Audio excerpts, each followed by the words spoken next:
got cut off on my story reading, so here I am picking back up. Mary Lennox is riding with Mrs. Medlock in a carriage through the moor toward Misselthwaite Manor. So we're going to start right there. On and on they drove through the darkness, and though the rain stopped, the wind rushed by and whistled and made strange sounds. The road went up and down, and several times the carriage passed over a little bridge beneath which water rushed very fast, with a great deal of noise. Mary felt as if the drive would never come to an end, and that the wide, bleak moor was a wide expanse of black ocean through which she was passing on a strip of dry land. "I don't like it," she said to herself. "I don't like it." And she pinched her thin lips more tightly together.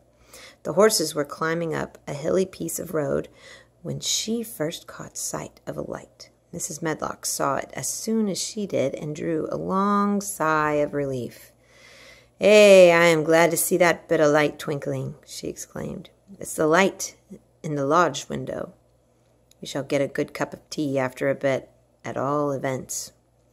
It was after a bit, as she said, for when the carriage passed through the park gates, there was still 2 miles of avenue to drive through, and the trees, which nearly met overhead, made it seem as if they were driving through a long, dark vault. They drove out of the vault into a clear space and stopped before an immensely long, low-built house, which seemed to ramble round a stone court. At first, Mary thought that there were no lights.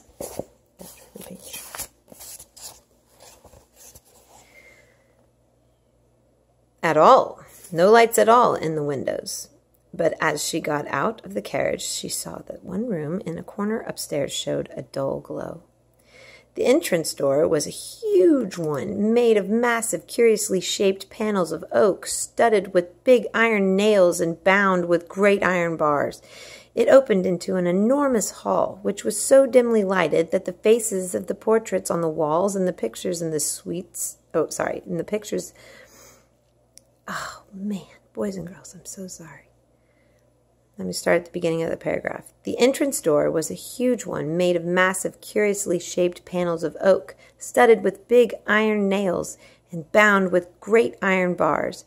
It opened into an enormous hall, which was so dimly lighted that the faces in the portraits on the walls and the figures in the suits of armor made Mary feel that she did not want to look at them. As she stood on the stone floor, she looked a very small, odd little black figure, and she felt as small and lost and odd as she looked. She was wearing all black. I'm pretty sure they described that at the beginning. A neat, thin old man stood near the manservant who opened the door for them. "You are to take her to her room," he said in a husky voice. "He doesn't want to see her. He's going to London in the morning." "Very well, Mr. Pitcher," Mrs. Medlock answered. "So long as I know what's expected of me, I can manage." "What's expected of you, Mrs. Medlock," Mr. Pitcher said, "is that you make sure that he's not disturbed, and that he doesn't see what he doesn't want to see."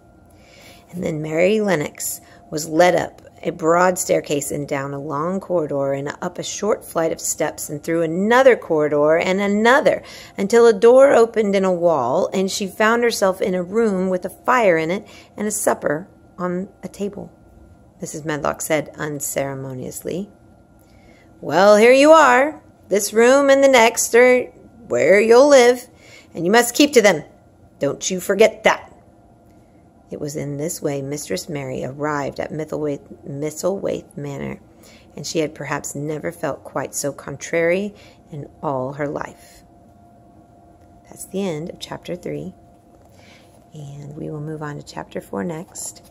If this is all you read today, please pick up a book or the newspaper or something in your house and keep practicing your reading. Get your read on, boys and girls. Boys and girls. Woo!